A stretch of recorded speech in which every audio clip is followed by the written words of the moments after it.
Hello students, how are you? I hope you all are studying well at your homes. Today we will discuss about a new chapter that is chapter number 1 of class 11 chemistry, that is some basic concepts of chemistry. As you all know, this is the backbone of chemistry. I must say physical chemistry is a very important chapter and we will try to discuss it from the base. And these videos are useful for class 11th students, whether a student is preparing for NEET or JEE, or it is also useful for a dropper student who want to polish their basics. तो let's start from the basics. Let's start from the introductory part only. जैसे कि नाम बोल रहा है some basic concepts of chemistry. बच्चों, chemistry से हम क्या समझते हैं? Chemistry is a branch of science. भाई किसी को भी अपन डिफाइन करना चाहेंगे तो केमिस्ट्री मतलब क्या हुआ? एक subject is a branch of science. अब सबसे पहले मैं केमिस्ट्री को डिफाइन करूँ, समझूँ, उससे पहले अपन जानते हैं साइंस क्या है.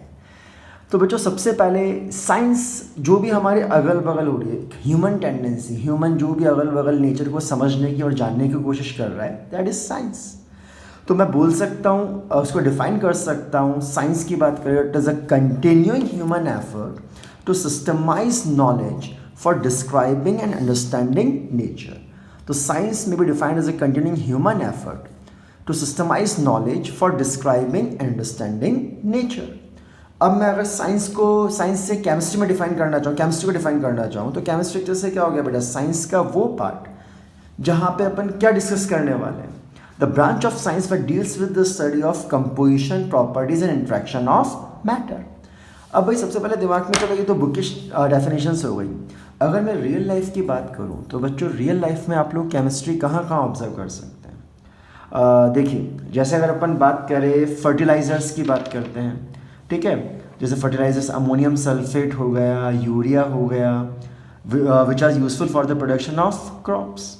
अगर मैं बात करूं बच्चों उसी तरह इंसेक्टिसाइड्स और पेस्टिसाइड्स की बात करूं जो क्रॉप के प्रोटेक्शन में काम में आ रहा है, लाइक गामाक्सिन, वो भी क्या हो गया बेटा? एक तरह से केमिस्ट्री का पार्ट ही हो गया. अगर अपन ये जैम, जैली, सॉसेज होते हैं, उनके प्रिजर्वेशंस की बात करते हैं, दैट इज़ एग्जांपल लो बेटा, सोडियम बेंजोएट हो गया, प्रिजर्वेटिव्स, वो भी क्या हो गया बच्चों? अपने आप में केमिस्ट्री का पार्ट ही हो गया. अब हम बीमार पड़ते हैं, वी रिक्वायर मेडिसिन, तो बच्चों मेडिसिन, सॉल्ट, ये सब भी क्या हो गया बेटा? केमिस्ट्री का पार्ट हो गया.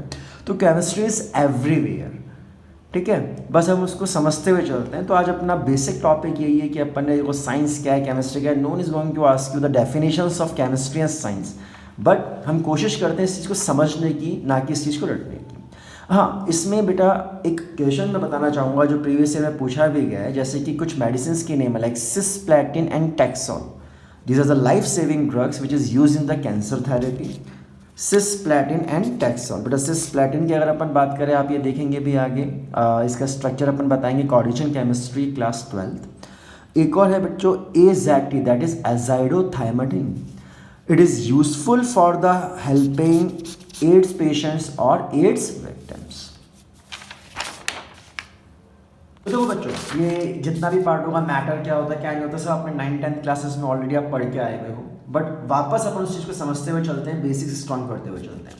सबसे पहले अगर अपन बात करें बच्चों मैटर की, तो मैटर आप चारों तरफ जो भी देख पा रहे हैं भाई, जो भी आपको अलग अलग थिंग्स दिख रही है, may be different shape, size, colours की, जो भी पंखा, कूलर, इंसान, जो कुछ भी आपको चारों तरफ दिख रहा है, these all are composed of matter. तो मैटर क्या हो गया बच्चों? Matter is anything that occupies space and which possesses mass and can be felt by one or more of our senses. तो मैटर क्या हो गया बेटा? एनीथिंग जो कुछ मास भी है, कुछ स्पेस भी ऑक्यूपाई कर रहा है, या फिर अपन उसको किसी भी अपनी सेंसेस से फील कर सकते हो, वो सब किस में आ गया बच्चों? मैटर. तो अपन चारों तरफ जो भी देख पा रहे हैं बच्चों, वो सब किसका पार्ट हो चुका है? एक तरह से आपका मैटर का. जैसे मैं एग्जाम्पल की बात करूँ भाई, कोई भी लिविंग थिंग्स हो गई, air, metal, books, table, chalk, duster, black board, ये सब किसका बना हुआ है बच्चों? मैटर का. तो मैंने मैटर बोल दिया तो हर चीज़ आ गई. तो वापस मैं बोल रहा हूँ, केमिस्ट्री क्या हो गया? The branch of science that deals with the composition. Matter किस चीज़ का बना हुआ है, उनकी प्रॉपर्टीज़ क्या क्या है, और मैटर कैसे इंटरेक्ट करता है, उन सब की स्टडी, वो सब किस में आने वाली है बच्चों? केमिस्ट्री के अंदर. अब अपन डिस्कस करते हैं बच्चों मैटर के बारे में. तो जैसे मैंने अभी बताया, व्हाट इज मैटर. तो मैटर क्या है बच्चों? मैटर, तो matter is anything that occupies space and possesses mass and can be felt by one or more of our senses, that is called as matter. जैसे एग्जांपल की बात करें, air, living things, metal, chalk, blackboard, अभी अपन ने discuss कर लिया। अब अगर अपन मैटर को क्लासीफाई करना चाहें तो बच्चों क्लासिफिकेशन इसके दो वे से होता है। एक होता है बेटा on the basis of physical classification, on the basis of chemical classification. बेटा सबसे पहले मैं बात करता हूँ इसके फिजिकल क्लासिफिकेशन की बात करूँ तो फिजिकल क्लासिफिकेशन के हिसाब से ये क्लासिफाइड होता है, मेनली क्लासिफाइड होता है सॉलिड, लिक्विड एंड गैसेस। और केमिकल क्लासिफिकेशन से बेसिस पे ये क्लासिफाइड होता है on the basis of mixture as well as pure substance.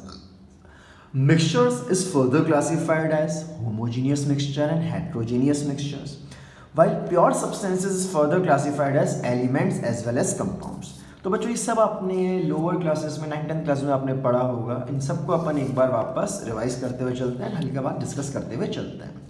सबसे पहले अपन बात करें बच्चों classification of matter on the basis of physical classification. But on the basis of physical classification, matter can be classified as solid, liquid and gases.